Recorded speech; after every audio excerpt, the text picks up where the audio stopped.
How about now? You should be able to hear me. One, two, three. One, two, three. This is live. Hello, hello. I'm hearing our bars moving. Okay, we're Or good. I okay, can hear you and me on the stream. I'm looking at the stream. sweet. All right. Now we have really strong looking sumo right beneath us. Hell yeah. Yeah. All right, we are live.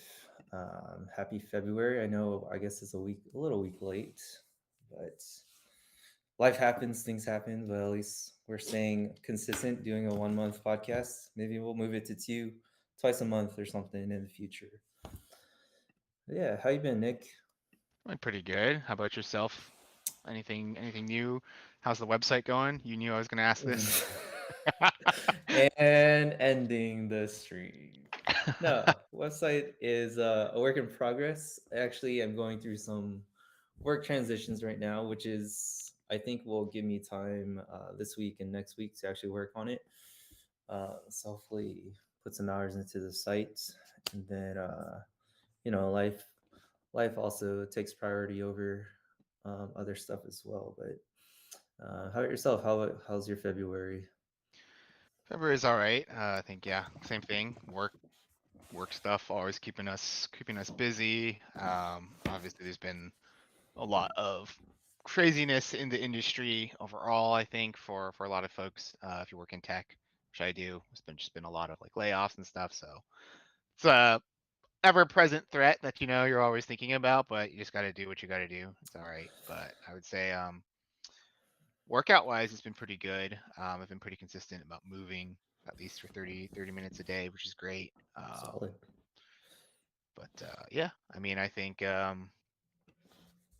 looking forward to like the rest of this month and just continuing doing what I've been doing. Heck yeah.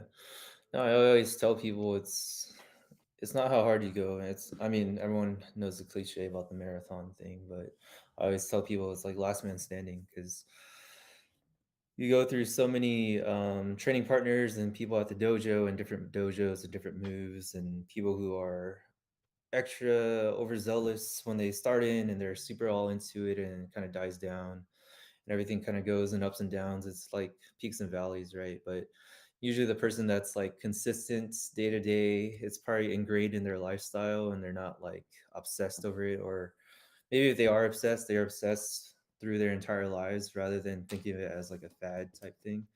Usually those are people that kind of uh, end up, I guess, more skilled than most people, but also still training and still moving around. So it's good that you're staying consistent with it. For sure. I mean, I think I was just thinking about this the other day. It's been, like over a decade of training essentially for me in martial arts. And I mean, just looking back to everyone we used to train with back in college and just you can trace the points of where people fall off for one reason or another. And it's like it's cool because in college it's more of a like, oh, it's like a fun thing to do as like a hobby or exercise and like hang out with people. But Right. I think once you graduate, you find that the reality of training in a martial art and just like there's going to be days where it's just like it's really just you and it's your mind and your discipline to see like are you going to do something or are you just going to sit around and like think about doing something. So Right. Yeah, and I think I've definitely gone through evolutions or stages in my life where in the beginning I was always like, where's this dude? Why hasn't he been back? Type of thing. But then as you get older, you kind of just if you're able to stop in the moment, which is hard, but to be present in the moment, just appreciate this training partner in this moment in time. They might not be here next month or next year, but this moment right now is pretty fun training with them. So you kind of just need to force yourself to kind of soak it in that present time. yeah, and I think that leads me. I know today's topic we're talking about drills and training, but even just like getting started with the training, how do you go about like introducing someone into martial arts and karate? Like, what do you even see? I think a lot of people have preconceived notions, and we touched upon it last podcast about karate, and just like, oh yeah, it's that like Cobra Kai shit, basically, and Like, it's very easy to make it like stereotypical or like kata. What is that? I don't want to do some dumb form or something, right? Like, I think it's so interesting because I've tried to introduce some people to karate or martial arts in general, and what sticks is what sticks. I have a friend who happens to go to the dojo that I still train at on and off, and that was awesome. But again, that's like one in every like 100 friends essentially, or people you Right. know. So I think so. There's a couple ways I can answer that. If I'm actively teaching at a school and a person comes in on their first trial class or whatever, I'm really big on first impressions, and that's usually like setting the hook, like in fishing terms, right? You're setting the hook so that you could reel them in, and that for me, um, you kind of have to read the individual, and it's case by case basis. Let's say, for example, it's a really athletic dude. I'm talking about like martial arts or jiu-jitsu. He saw the UFC on TV and he really yeah, wants to come in and try it out, right? So let's say there's a dude like that. Most likely, I would take that guy to the side and kind of show him, hey, this is what you have a perception of, and this is kind of how it relates to what we do. But knowing that it'll take some time for us to get to that point where you're thinking you're going to be fighting like a UFC fighter, right? So you kind of have to cater it to them. And that's why I do feel like for a first time, first trial martial arts person trying to check out schools, it's going to be very hard to kind of just have them follow along with everyone in the class. And you'll have to take them to the side and kind of run them through some things. Even if that's, I wouldn't even run them through like, hey, this is our first form. Let right. me catch you up to everyone else. I would literally run them through, um, show me what you know. Let me know what you're thinking of and what we're doing, and let me try to relate to you in that sense a little bit.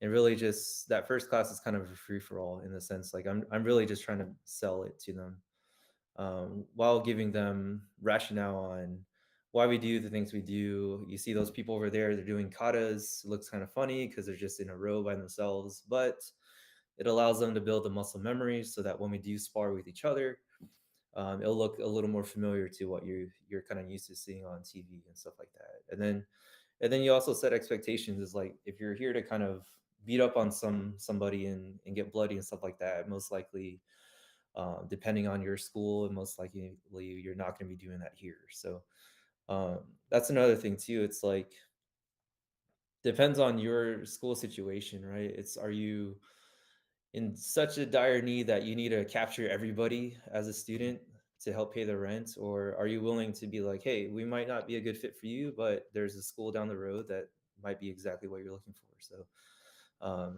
feel free to stick around for this trial class, but just keep in mind like we might not be the best fit. And I've been in both situations. And when I had a school and I just needed money, needed students to pay the bills, I was like, let's just get this guy for the month, see if he's cool. And most likely, and in some situations, like halfway through the month, he's not that cool, and we're kind of like, well, we're not really fitting with you. And sometimes you have to have that conversation, right? Because it's like, uh, they call it like a cancer in the school, right? Because it's one bad seed kind of spreads out to everybody else. But yeah, long way to answer your question. I would kind of relate to them as much as possible, and then give them a win. Because let's say like 90% of the time they don't come back, at least give them something that they could leave with that can be Right. like, hey, I learned this actually might work.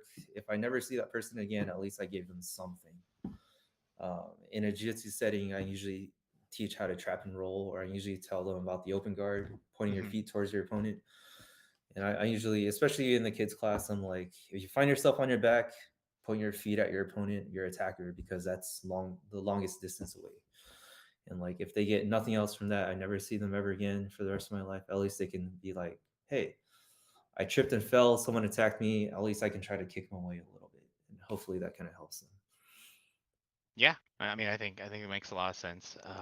And I think like every school is different, so I think that makes what you said is always going to be valid, right? Like, there's no way one size fits all for people. And speaking of I know our topic today is kind of drills and training, so I just wanted to start off with like, oh, how would you get someone into karate? But what would you say are like some good drills to practice like alone, right? Like you obviously go to class or you train on your own. I'm sure many people watching Karate Breakdown or any of your videos or content probably are in situations where they might not be able to train with others frequently or have a training partner. So it's like, how do you start to build some of the muscle memory, um, especially if maybe your forms are really different from some of this stuff and you can't draw the connections to what your videos kind of show.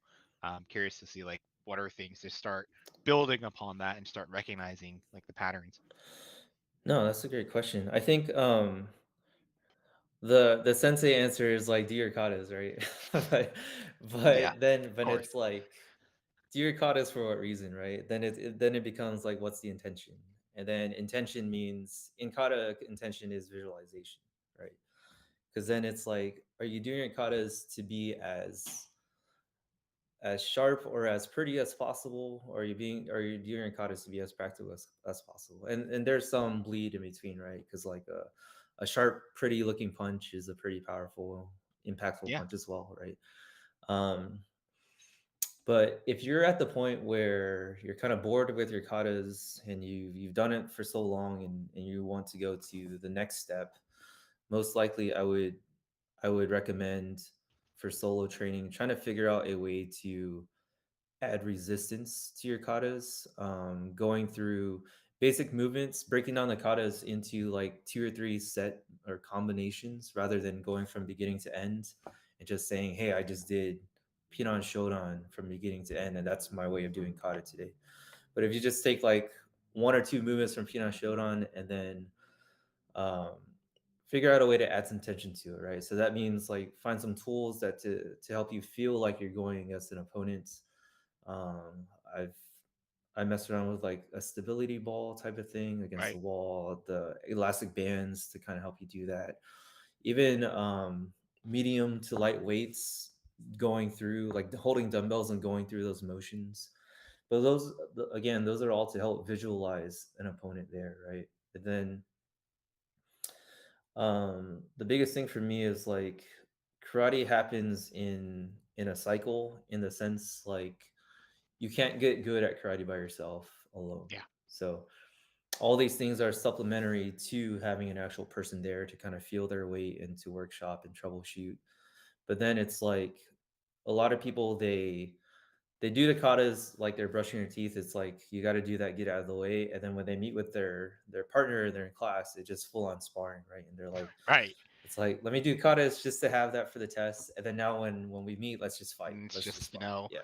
yeah, So there has to be like intentional practice too, even with a partner, and that cycles back because then with the partner you're like, hey, this thing I visualized didn't really work, let me go back to the kata and try to visualize it better, and then let me add resistance with weights, and then let me add a compliant partner, and then let me add resistance with a partner, right? So it just cycles that continuously indefinitely essentially. So that's kind of the methodology, I'd say.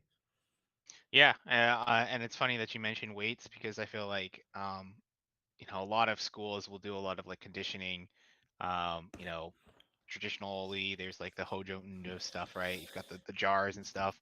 Um, I know you've posted videos too before about like conditioning and stuff, but like I feel like weight lifting has definitely helped me over the last like year in terms of just kata and karate overall. Just like when I'm tegumiing or doing any drills with partners, it's different. It's interesting to see like because those muscles are building up and you're targeting them solo versus like in drills by yourself when I'm just punching across the floor.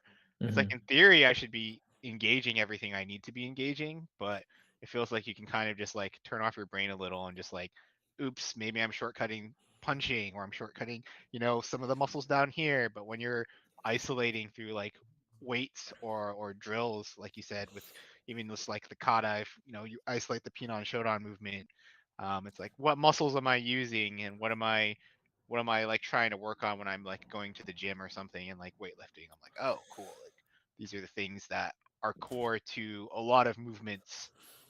What are some of the like what would you say in terms of those types of conditioning drills and whether it's weights are like the top?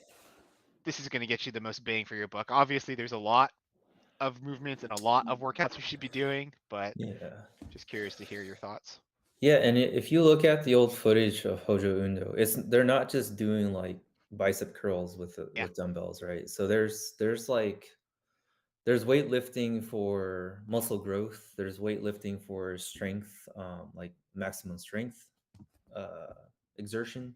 There's weightlifting for like speed and I don't know, getting a more sleek, slimmer physique type of thing or Hmm. endurance. So and there's a world where all those need to happen. If we had like 12 hours a day to train, we would probably be Right. doing each of those, right? Um, but the Hojo Undo stuff, they're doing specific things that carry over to karate against another opponent, right? So a lot of things where you have to do a lowered stance and push something out from your core, right? A lot of those movements where you're pulling things in and holding things there as you're moving your center around. So Hmm. it's if you think about your when you do tegami and you're grappling with somebody, you are essentially keeping tension at a distance and then pulling tension in while moving yourself around, right? Hmm. Moving your center of gravity around. So all the Hojo Undo stuff, the weight stuff that historically they've been doing, it kind of emulates that. So I would say some good exercises that kind of help emulate that, like stone carries. If you looked at Mm, yeah. Atlas stones, actually, I could pull stuff up for you now. Yeah. Um, We've and upgraded since podcast one. yeah, and like I've gone through phases of these in my life, but let me see if I can meet this. S- So, okay, I just clicked on a random video, but he's gonna pick up this stone and he's kind of holding it to his chest type of thing. And he's engaging everything and pulling it in tight, right? And he's able to kind of stand up with it. But stuff like that is super important, especially if you're thinking practicality, you're trying to lift somebody up, trying to get underneath their center, Yeah. stuff like that. There's like Zercher squats. It's another great one. And this is exactly the same type of movement, right? Where you're you see these in katas like Goju and Uechi, where they're holding their arms out at this Yeah. posture and essentially scooping underneath somebody, right? So again, look, his stance is a horse stance. He's squatting up and he's kind of picking up a weight and holding that weight up in an upright position. You notice here when he does stand up, it's his posture is straight up and down, right? Yeah. And what's kind of cool too is he's picking up that weight in a compromised posture, essentially. So it's as if someone's pulling down on his neck, like in a Right. fighting position, and he has to recover that. And notice his lower back isn't rounding; it's still neutral. There's a little rounding in his upper back because it's kind of heavy, but that's natural. That's how the body kind of is shaped. But when he does stand up, he stands up completely straight and locks it out there. So stuff like that, things that help work your stance while holding like a weight here Hmm. is pretty practical, I'd say. Other than that, I personally do a lot of twisting motions on under control, and that kind of helps build my torque for striking, but it also helps me in the exchange in the clinch where I need to move the opponent's mass, right? Because if you think about it, um, there's really only two ways to change an angle on somebody. You're either moving your stance around them, let's say like you're facing someone head on, Yeah. and you need to literally hop to the angle and then hit them from the side, right? The other option is you're heading someone straight on and you need to push them to the angle and then therefore you can Hmm. go onto the side. So one of my philosophies is your speed is always going to degrade over time as you get older. I love boxing footwork and everything like that, but again, it requires that type of hopping motion, right? So uh, Pacquiao is great with that, right? Yeah. And he's super light on his feet. That hopping motion is awesome, but again, as you get older, that thing's gonna degrade. Lyoto Machida as well, he was great at that. But if you imagine if you're not at a distance and they close the distance on you and you're in a clinch, then you're gonna have to use your own torso to kind of twist and push them around a little bit. Right. Um, so that means like a lot of those I forgot what the term is, but a lot of like kettlebell motions, yeah, kettlebell exercises are Right. great for that. Um, kind of like those kettlebell twists type things are great. Even standing, not just like these Russian twists, but you could do a lot of those type of variations that kind of work the side of your abs, your laterals, your lataris and serratus and stuff like that, and kind of work those motions. Oh yeah, 5 pound kettlebell. So Jonathan Green here in the chat, I started using 5 pound kettlebells as substitutes for Ishisashi for sure. And also for kettlebells, the weight is kind of in the center, right? Versus like a Chi, the weight's kind of at the end, or a Gata, the weight's kind of at the end. So each of these have benefits and different applications you can use them for. Awesome. Yeah. I mean, I think great answer as always. I was gonna say then I feel when like you're I'm always drilling, rambling. Okay. it's a casual podcast. It doesn't Yeah. matter. You can ramble Yeah. all you want. People are here to hear you ramble anyways. No, I think the other thing too is like, so we talked a little bit about solo drilling and some conditioning. Hmm. So when you are drilling with a partner, how do you go about like differences in weight and height? It's let's say the only partner you have to train with is somebody who's either heavier, taller, maybe shorter, smaller, and it's like, you want to give the resistance, you want to tegumi, you want to give them like 50%, 80%, but obviously there's that weight differential, so it can be difficult to control a little bit. Like, how do I give, or how do you not give so much?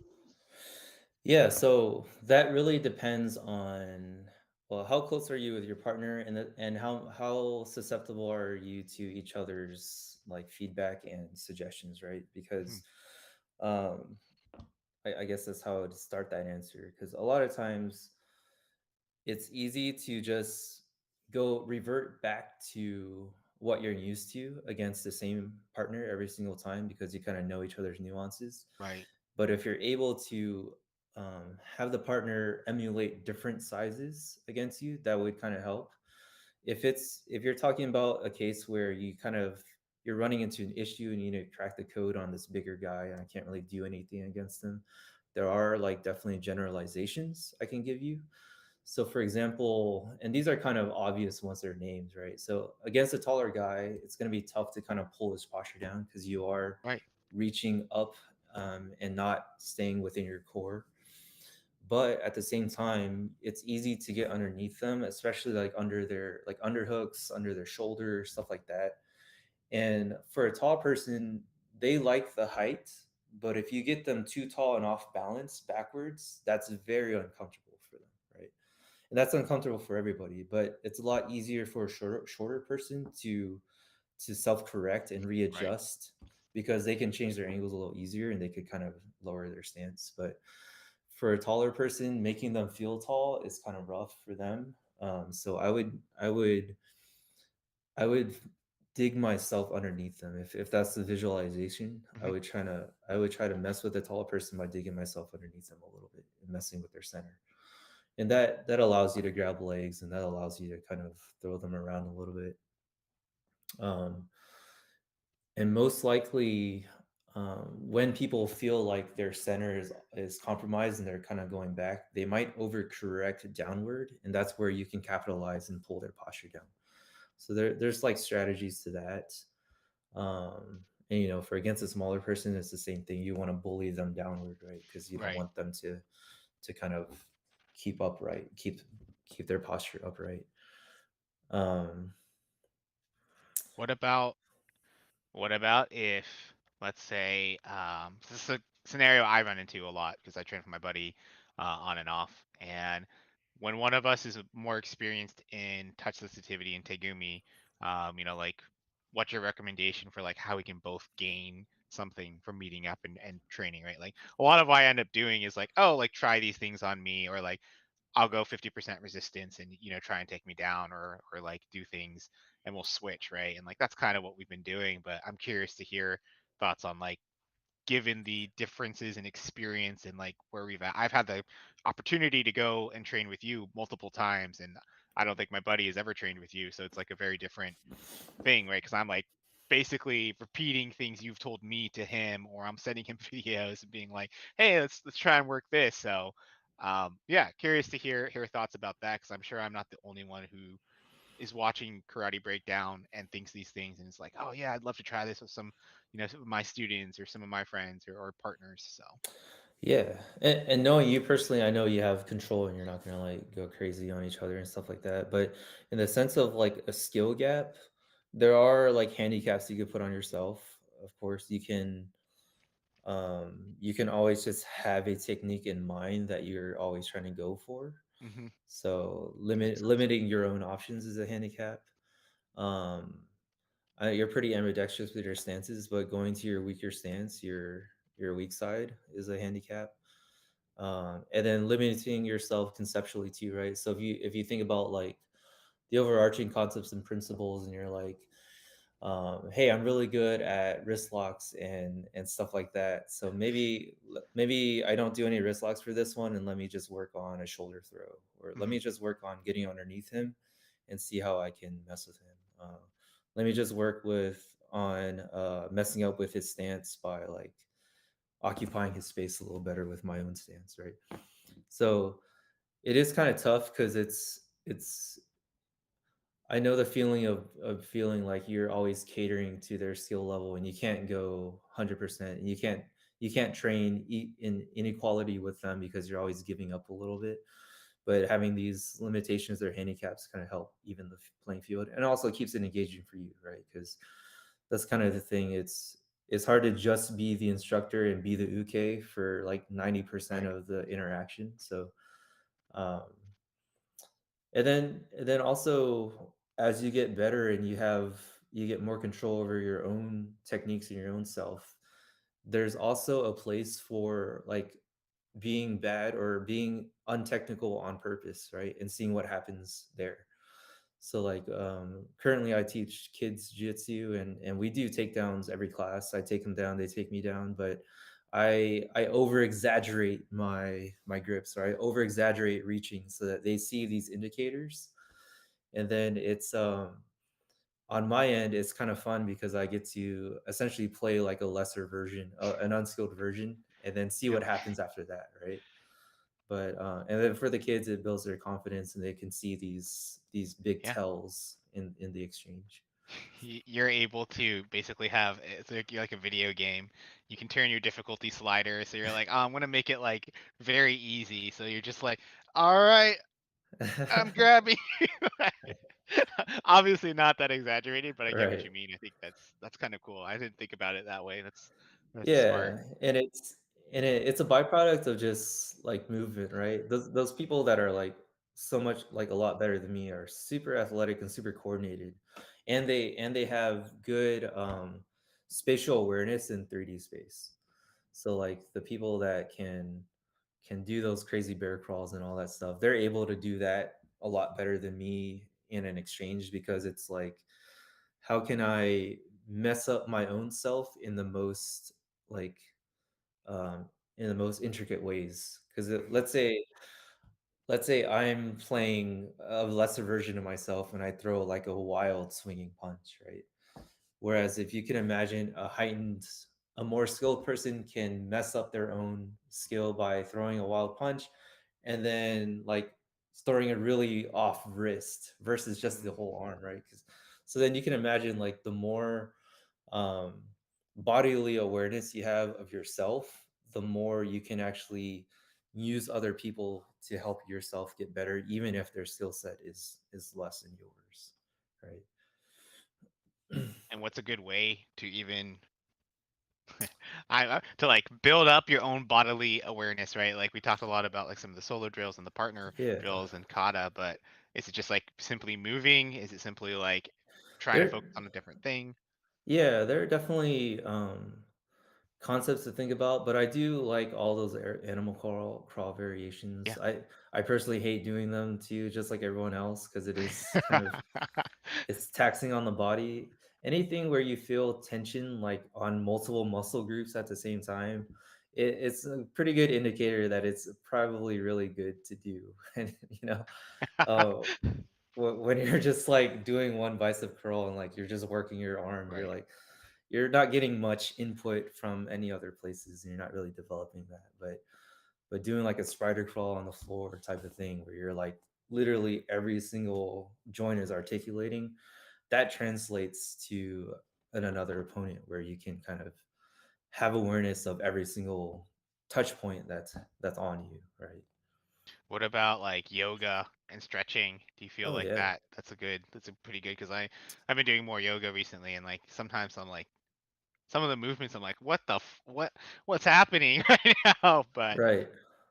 And yeah, and the intention of yoga is that it's mindfulness, right? yeah, So they hold stretches and they do deep breaths within stretches. There's certain yoga practices that go through stretches and stuff like that. But the ones that hold a stretch for a few deep breaths, you're being extremely aware of what's happening to your body yeah, in isometric, right? In a solid state. And those stances are it's like holding a horse stance, right? yeah, Like whenever we had to hold horse stances, most likely you start feeling every single thing. Like my foot's cramping a little bit, my inner thigh, my groin muscles like really tired right now. My knees are shaking. All those little points, the more you can like have those awareness of each points would help. And yoga for sure, it puts you in different positions. And yeah, I've been stretching a lot, and I've noticed I'm finally getting to the point where when you stretch to your limit and it's like that tingling like yeah, pain feeling. yeah. I'm finally getting to the point where it feels like it's a relaxing pool now, and I'm kind of sinking into a position rather than like grabbing myself and trying to duck Right. into it. So when it gets to that point, it actually is pretty relaxing, and you do feel every single little detail within that stretch, which is nice. That's crazy. I feel like stretching is always just pain. Yeah, and it sucks that we get stiffer as we get older, and then our lifestyle is just sitting at a desk too. Yeah, So it's one of those things where it's like you have to force yourself to move. And I only started stretching consistently when I started working from home. So I was like last May. So less than a year ago. But I will say it's taken longer than I would have thought to get my flexibility back. So it's probably an age thing and also like a lack of flexibility before then. But yeah, that's just life.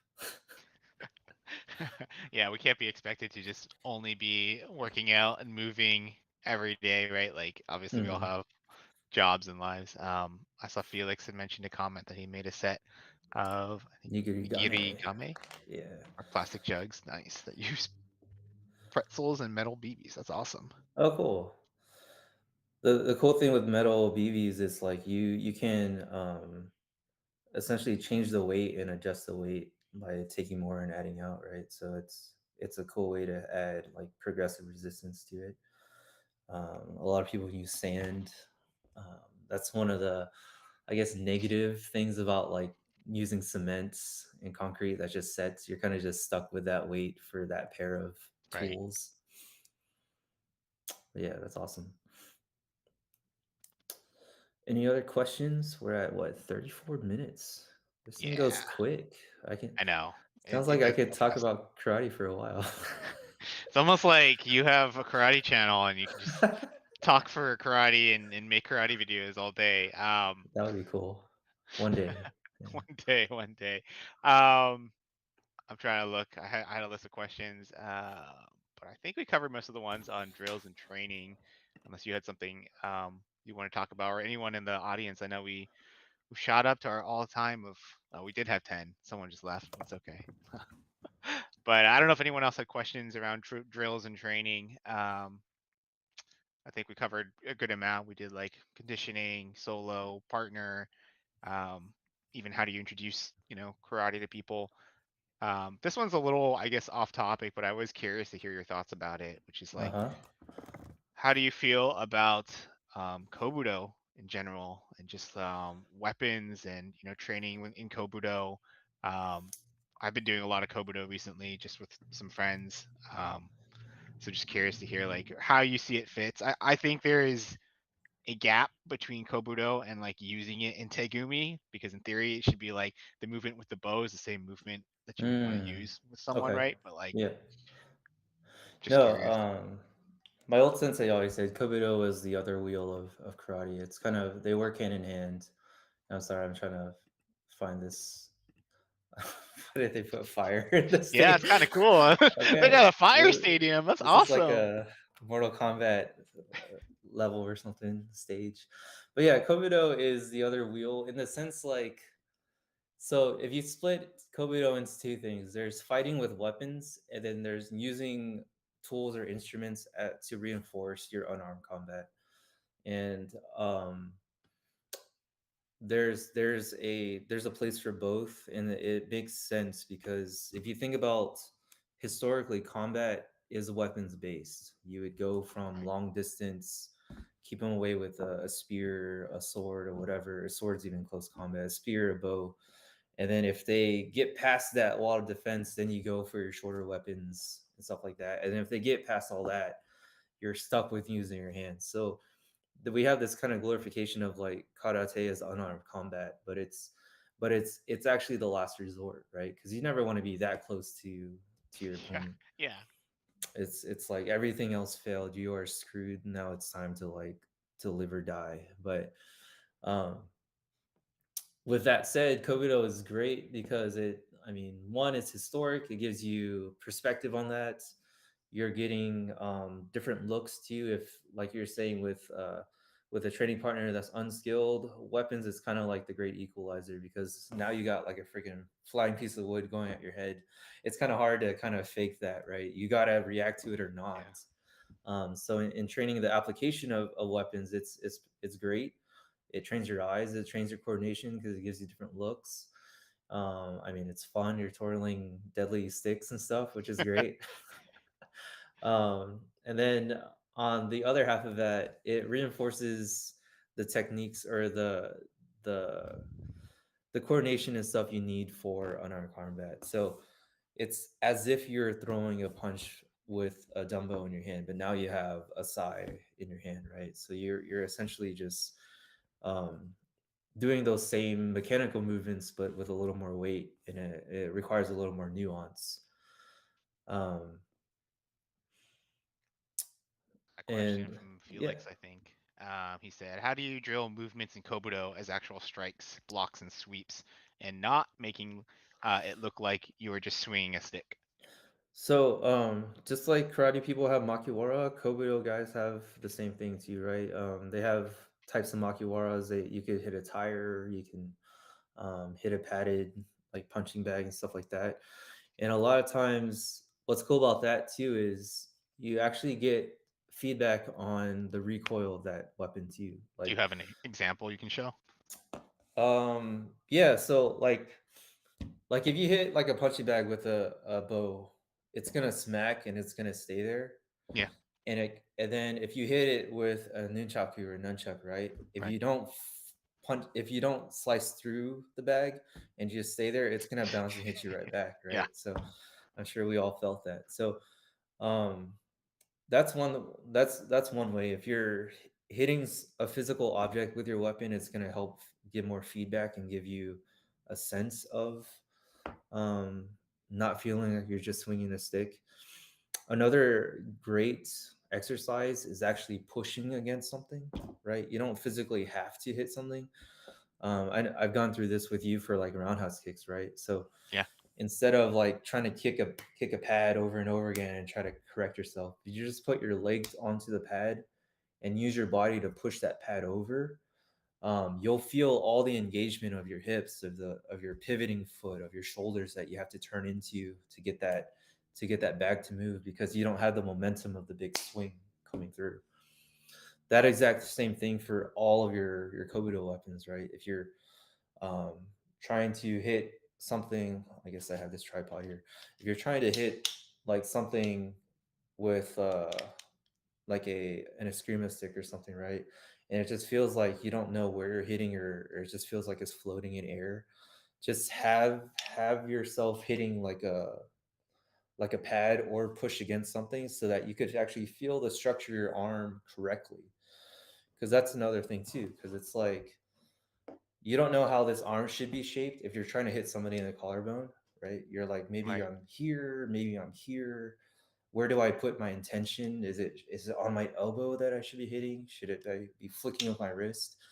But if you put the thing on someone's clavicle or on a bag and you kind of lean into it, you're gonna notice, oh crap, if I don't have a strong wrist here, my wrist is just gonna collapse and I'm gonna fall. If I don't have a strong elbow here and I lean in, my whole arm's gonna collapse, right? So everything has to work out where I'm like flexing everything correctly and it's hitting properly on the right angle and with the right structure. So those are probably the two easiest way to get immediate feedback with Kobudo. Yeah, I think that makes a lot of sense. I like hitting a punching bag with weapons, honestly, Yeah, is game changing, I feel like, because you do so many things just like in the air essentially. And so it's like, especially if you're training by yourself, that I remember you had that rubber tire too back in one of yeah. your older homes, and that was like great to hit. I mean, it's the same issue like when people spar and they stop like an inch before the body, right? Or they're throwing a punch to the face. It's why we say when you look in the mirror, punch to your own face, because then it's you have a target every single time. Yeah. Because that way you're not punching at different points every single punch. But you need to make some contact because that's going to help your body form the right structure upon impact. Because you don't want to. I see a lot of people punching bags in makiwara, and they punch it and they actually stumble backwards because their feet aren't planted properly. You Mhm. know, and that's to me that's a symptom of them not punching the bag enough and not getting enough feedback on that. That doesn't mean punch everything hard, but it's like you just need some nice repetition, some rhythmic motion on some physical object to get yourself some feedback. Right. So your body remembers like, oh, I need to brace or bend my knees more to like Right, set the stance versus like, oh, I'm so used to just like going up and doing drills across the floor or something or doing like right, punches solo. But right. I think it makes sense. Um, Another question. all right. Jonathan's asking, what's the difference between traditional Kobudo and practicing a traditional art in a traditional way? Are the old Kobudo weapons too anachronistic for functional training for modern fighting? I hope I said that word right. I'm gonna look it up because I'm not. That's a very good question. Clearly, I we would are assume I would assume archaic, but we'll see. That's what I'm gonna. uh, Inconsistent, old fashioned. Okay. anachronistic, by the way, is how you pronounce it. I just Googled. Okay. That's perfect. So I'm a karate guy. I'm not a linguist. Old fashioned for training in modern fighting. So that opens a whole new can of worms, right? So um, when I hear modern fighting, you split that up into modern MMA or modern fighting, civilian fighting with regards to law and legal stuff, right? So um, if there's a case where you're in the street and you're defending yourself and then a weapon comes out, then that like escalates everything, both legally and health wise, right? So um but yeah, I'd rather not go into that, but I'd say there are techniques and the coordination built from traditional kobudo that transfers immediately over to any form of combat, either modern fighting or historical. There are definitely techniques that are purely historical, that are like, hey, this was confirmed, passed down to us. You are disarming a katana from a guy because they had to do that back then. And so we are just going to learn this as a katana disarm, right? But Sand kick for an EQ. yeah, yeah, exactly. And that's like purely historical. It's an oar on the beach. You're throwing up some sand from the beach. I would definitely believe that as a legitimate historical technique. With that said, um, if you break down each movement to its conceptual foundation and why it works mechanically, that same movement can be transferred over to modern fighting, right? So, taking that example of the EQ, instead of using that movement to throw up some sand, you can use it to hit someone in the shin, right? Or flick them on underneath the chin. It's the same mechanic of motion that you're going from down to up in a scooping fashion, but most likely you're not thinking about sand when you're like in concrete on the road or something. So yeah, I would say there are definitely parallels, and then there are also definitely distinctions between historical and modern. Great questions, y'all. If you have more, feel free to drop him in the chat. We're gonna be here all night. That's That's what you good. want. That's your Yeah, dream. You're just gonna yeah, sit that's here and good. answer karate questions. I think that's the dream. Do you have a personal? Well, this will be like my last question, I guess, and my fun question is, what is your personal favorite Kobudo weapon? If I were to go to like practicality sense, any long form, any long weapon, a bow Right. is great, a spear is great. Um, my dad always talked about the bow growing up, so that's kind of like holds a place in my heart for something I wanted to be proficient at, really proficient at. In terms of like the great balance of flashiness but practicality, I've always been a Tonfa guy. And it kind of works to my strengths because it gets me in the clinch. You're blocking with essentially the same mechanic as you are unarmed. You're not learning a new way of blocking or a new Mm, technique. It's just reinforcing what you already know. And then the way being able to flip it out adds range to what you're already doing too. So it's pretty cool. All the metals are great. I mean, anything that's bladed, size, commas are great. It's tough. Everything's good for their own reason, right? So it's not like a video game where it's like I'm just gonna be the bow archer and just snipe people, and then when they come close, I'll just hack them. Everything has a I think I could say everything has a strong point because we're not using them in a day-to-day sense, yeah, right? So I don't need to depend on them to survive. So I would say I like each one for different reasons. yeah. That's such a sensei answer. By the way, that's every sensei ever. I feel like I gives the mean, like why they're all wouldn't good. yeah. I mean, my family heritage is like farming, so why wouldn't you want to do commas? And then it's also a sharp blade, so it's like a sharp blade's gonna win. And then size is cool because it's law enforcement thing. So Yeah, I love dealing with law enforcement. So there's like protection, the whole thing in there. Everything has a cool thing to it. EQ because my families are fishermen too. So yeah, it was pretty cool. Felix has asked a great question. You were putting out kata videos. Have you considered posting Kobudo videos? It'll be cool to.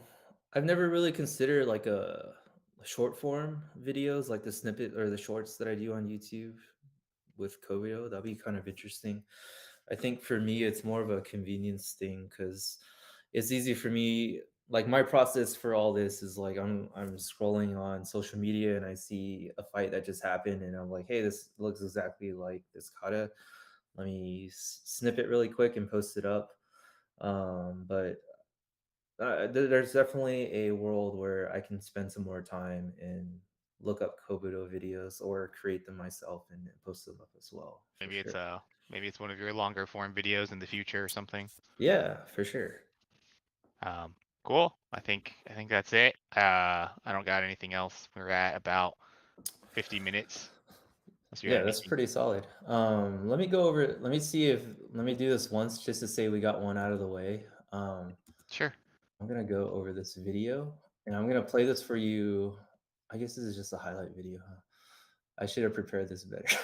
But we're gonna watch this sequence and I'm gonna see, okay, that sequence there. I'm gonna see what you let me tell me what you saw from that, and I'll see what I can break down from that. So we're gonna start from here, Okay. and I'm gonna play it, and let me know if you want me to repeat it. Yeah, you're gonna have to repeat it for sure. Or actually, you could probably just if you can slow it down, Yeah. that'll help. I'm also like looking at a screen on a screen, so Oh, you're good. Maybe I'm putting it at 25, so maybe I'll sure. regret this. We got a spoiler. Majin Gaijin says Naihanchi elbow. Oh yeah, that's good. Well, I released a short on this. So, but I'm wondering, I'm curious what your thought process is when you watch a clip like this. Yeah. No, now you're good, Majin. Honestly, for me, as I'm watching this right now, I'm looking like for the guy who's striking. Yeah, you've got the elbow, you've got the foot back. I think right there. That's funny because this movement where he's like grabbing them, Mhm. it feels very like that just happens so much when you're just in the clinch with someone. Yeah. So for me, Yeah. I'm just like, okay, it's kind of like a strong, like you got your arms up, kind of Reichi Goju motion, it feels like, or Mhm. even like in what's this kata? I think Goju Shiho, at least in my style, has got this kind of motion. Yeah. You kind of come up in.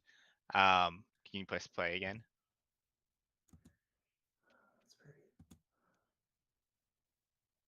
Bam, yeah. I mean that feels very Naihanchi elbow, but I could also see it as like a little Pinan Sandan almost, where you've got the like, you get the like bird wing thing, and you kind of like come Oh, on over. interesting. Okay. Yeah, That's yeah, yeah. something I could see too. But that's what I see. I could be Okay. completely wrong. So No, it doesn't even have to be kata related. It could just be like, hey, red shorts was standing up, black shorts turned, or whatever. Do you want to keep going? Do you want to revise your answer? I feel like I failed the test, y'all. Everyone who's No, watching, no, no, no, you're I'll, good. I'll I'll watch it one more time. I'm curious. Okay. I feel like Red Shorts is did a really good job of clearing his head and like going underneath. Mm, So he like comes up underneath the guy's guard and right. gets in and then takes him down, right? And you can also see the way his feet movement are right here, like boom, Mm-hmm. right there. He's got him off balance because he came under, he like shoveled under him, grabbed him, turned this way, and then did the elbow obviously finisher and turned, which is awesome. So that's what I see. Cool. No, that's perfect. And then I mean, there's no context to this. I didn't watch the whole fight. I guess this is still the first round, so the whole fight's really only like a minute and a half long. But there's no context into like why they're reacting like they are. Is the guy afraid of takedowns? I have no idea who these people are. I don't have background information. Yeah. But I'll kind of show you what I see through it, and it's a little unfair since I've seen this a few more times too. So what's cool initially, what closes the distance is they both strike at the same time.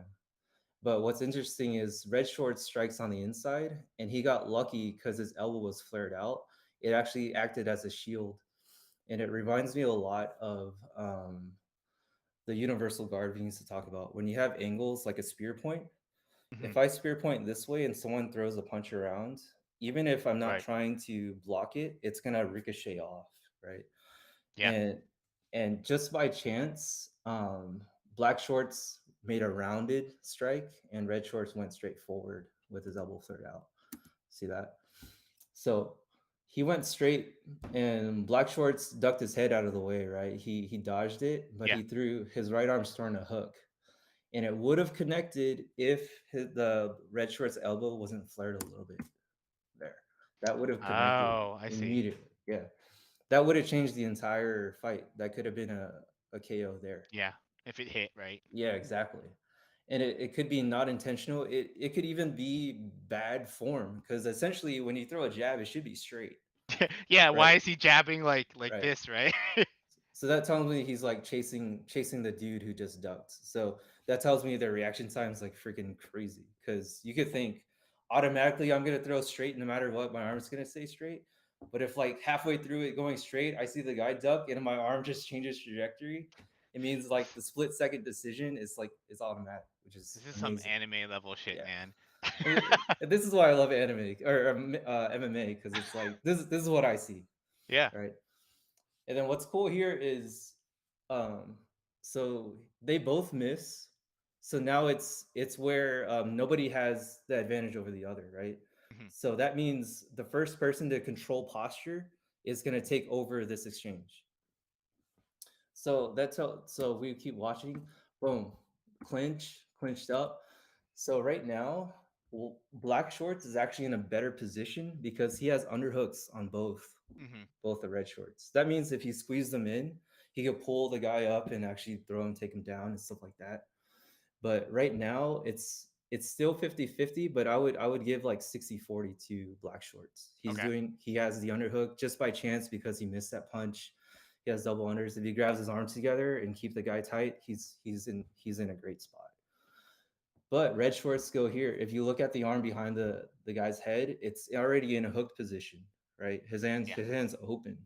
So he tried to punch. He knew he missed it, and immediately he's like, "I'm gonna hook behind the neck." Right. He's got the.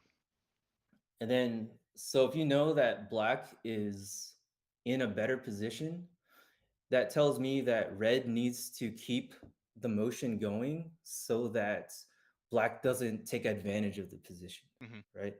So this is what we were talking about. If he's able to use his footwork or use that isometric, that strength to pull the guy's neck in the other direction Yeah. or change the angle on him, then he's gonna take over this exchange, right? So in combat, especially in sport combat, I'm always thinking each clash is a potential to take over the exchange. The Mhm. reset brings it back 50-50, right? So right now it's like 60-40. And then Yeah. immediately the dude, look at that, ducks his head out of the way. He knows he's in a bad position with double underhooks on him, but immediately pulls the guy's neck to his left. Mhm. So now it's back to 50-50. He's not out of the clear yet, but he just got rid of that threat in a split second. And this is Right. the cool part. So now what happens here? So if I was black shorts here and I got pulled and my neck was pulled that viciously to the side, I'm gonna start driving in and try to get myself as close to him as possible to mitigate any punches that's gonna happen, right? Mhm. Because right now red shorts has my posture controlled. He has the hand behind my Right. neck. Yeah, exactly. That means he has the ability to he has a free hand now to start punching in or throw a knee or something. So my reaction is getting as close as possible, mitigate all that. And as Black Shorts is trying to do that, Red Shorts is circling. So now it's like, crap, I'm trying to get in, but he's moving, Mhm. right? So it's like, man, I cannot get ahead of this downhill this battle right now. So he's still moving, he's still moving. Look at this facial reaction right here. The guy's like, crap, I know I'm in a bad spot, right? He's he's trying to grab his hands together and pull him in, exactly what I Yeah. said he should be doing, but Red Shorts is circling too fast. So now he's playing catch up because he's one step behind, right? And look at his posture with the black shorts. He's falling behind. He's Right. literally fell into position because Red Shorts pulled him there. So now it's like 70-30 in position for the red, Right. right? And now look, because he tried to grab Red Shorts close and tight and he lost that exchange, his hands are not up to block his head because he tried that thing and now he's a split second Right. behind, right? He's stuck Yeah, slightly behind. He can't even react fast enough. yeah, yeah. And then bam. So look, so his hands already came off and was trying to come up before the But it's elbow too already late. came through. Yeah, it's too late. So that we saw like a 5 second clip, if that, and that's like that's what I see when I do this. It's freaking amazing. It's cool to watch. But these I wish this could transfer in video, right? When it's like if I could just talk through this through like every Yeah. single fight. But let me play it for you without any pauses so you kind of see it. Boom, missed. Get close, get close, get close. Circle, circle, circle. Crap, I'm behind and bam, done. It's funny because that circling motion happens so much Oh yeah, in everything. the stance Yeah. shifting, right? Yeah, yeah. Pina shodan, pina yondan, all these things where you're moving your body weight to one side, but your hands are moving to the other side, Yeah. pulling things to the waist. And it's that you have it's posture control, right? He dominated the posture every single exchange, and then he got the opportunity to strike from there. It's when you're talking about the circles too, all I'm thinking about is just like, oh man, the last time I take a meet with you, I'm just like, gosh, it's just like constantly trying to grab water, and it's just Yeah. like this guy is just everywhere. Anyways, no, that's cool. No, it's You sh- cool. I worked on that the Be Like Water thing, and that's been on my mind since I was like in middle school. So it's cool to see like the fruits of that whenever I'm training in like jiu-jitsu or karate and Yeah. stuff, because it's kind of like it's cool to see it's cool to see the validation on stuff I was making up as I was going as a kid. And I was like, I hope this brings me to this Be Like Water state. And then it's cool to see it like, okay, it worked. So so yeah, cool. Yeah, man. I've always wanted to break down snippets of a fight on video somewhere. Should do So it this, again next yeah, time, and this- if we can blow it up more next time. okay, my bad. No, you're good. You're good. But no, that's fun. That's a good thing. A lot of people had some good comments too. They were talking about the Naihanchi elbow. Oh yeah, Talking about Seipai turn. yeah. I turned Seipai. Seipai is in Goju-Ryu. Oh, So okay, got yeah, it. I'm sure it's in other styles too, but it's yeah, it's an old kata. But yeah, there's so much. I mean, there's so much that can be. There's only so much that can be transmitted through video, and then there's so much more that can be transmitted through feel, right? So Yeah. um, figuring out a way to, I guess, bring those two worlds as close together as possible, if at all, would be a great way, a great mission for karate. Thanks, Felix. Thanks for watching. All right, later, guys. Oh, will I ever break down all the Uichiryu katas? Nick loves Uichiryu. I, I don't actually do HEU. All right. I think there's a world. This is like my 3 to 5 year plan, and this is part of the website where every single kata. It's a catalog of all katas with every style. I know that that's a dream because every style even has variations within it. But if there was a world where you log into a website and you click your style or the katas that you do, and it just propagates a whole breakdown of every single movement, I would love to spearhead that as like a 3 to 5 year plan. So that's a maybe, leaning towards yes, but You heard it here timeline. first. Yeah, time. You heard it here first. Yeah, timeline is never. We'll see.